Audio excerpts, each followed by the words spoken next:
أقول لحضراتكم أن الإنسانية في تاريخها تبني نهضتها بالعلم ويخلد أمجادها، ولم يعرف في تاريخ الأمم معول هدم أسقط حضارة وبدد نهضة كالجهل.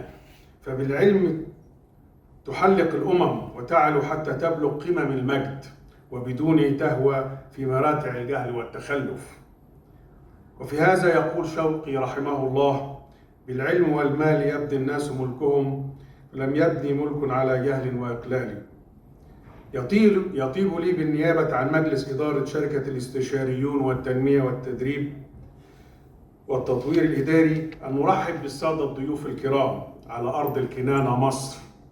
أهلا بحضراتكم في أرض الكنانة، وأعتقد أن الكلمات لا تكفي على مدى سعادتنا بوجود هذا الجمع الكريم والعظيم في الملتقى. فأهلا بكم جميعا، ونتمنى أن نكون عند حسن ظنكم فيما سنقدم، وأن تعم الفائدة على الجميع بإذن الله. بالنسبة للتدريب، لماذا التدريب؟ ولماذا نربطه بالإبداع والتنمية؟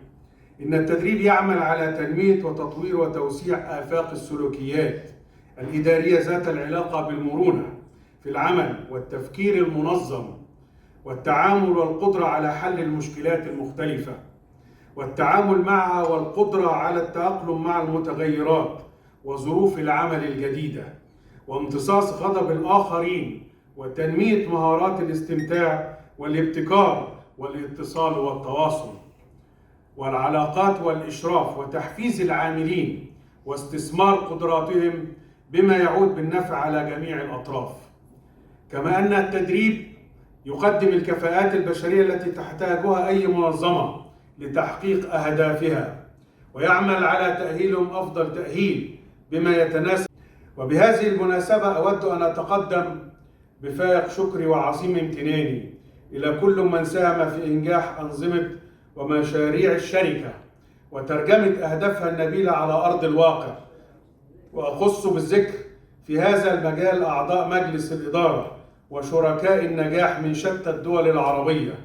فبالرغم من الإمكانيات المحدودة وقصر الفترة الزمنية على تأسيس الشركة، فقد استطاعت بفضل الله وتوفيقه عقد العديد من بروتوكولات التعاون المشتركة، منها على سبيل المثال معهد إبداع التنمية العالي للتدريب بجيزان بالمملكة العربية السعودية، والتي يمثلها الأستاذ أحمد الزلعي المشرف موجود بيننا الآن.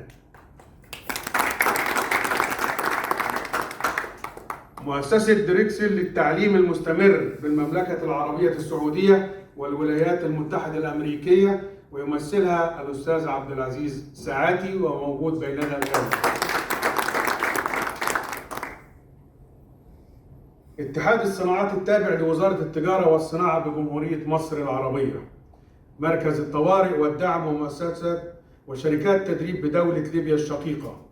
ونحن بصدد توقيع بروتوكولات تعاون مع معهد التبين للدراسات المعدنية، وكذلك المركز التكنولوجي للتدريب والاستشارات وريادة الأعمال والتطوير الذاتي بكلية التكنولوجيا والتنمية بجامعة الزقازيق. وتبعا لذلك فإن الشركة تبذل قصارى جهدها في تنفيذ برامجها التنموية ومشاريعها الاجتماعية والبيئية وأنشطتها الثقافية، آملين أن نجد دعما قويا من طرف الشركاء وتواصلا حيا من كل الأطراف حتى تتمكن الشركة من أداء رسالتها على أكمل وجه. وأننا في كل لقاءاتنا نؤكد على أن رسالة التدريب ليس في معزل عما يحدث في محيطنا العربي داخل أرض فلسطين المحتلة. فنحن كمصريين نؤيد بكل الدعم القيادة السياسية برئاسة السيد الرئيس عبد الفتاح السيسي لما يبذله من جهد للحفاظ على الأمن القومي المصري ومساندة ومساعدة الشعب الفلسطيني وتخفيف المعاناة عنهم بالتعاون مع القادة العرب. كما أننا نؤيد وبشدة إعادة انتخاب سيادته في انتخابات الرئاسة القادمة بإذن الله. نحن لا نحتاج سوى كلمات جميلة وقت الرضا، وعبارات سناء وقت العمل الطيب، وعبارات تسامح وقت الخطأ، وعبارات تحفيز وقت الإحباط. وهذا هو جمال الحياة وجمال العلاقات الاجتماعية الصادقة بين الناس.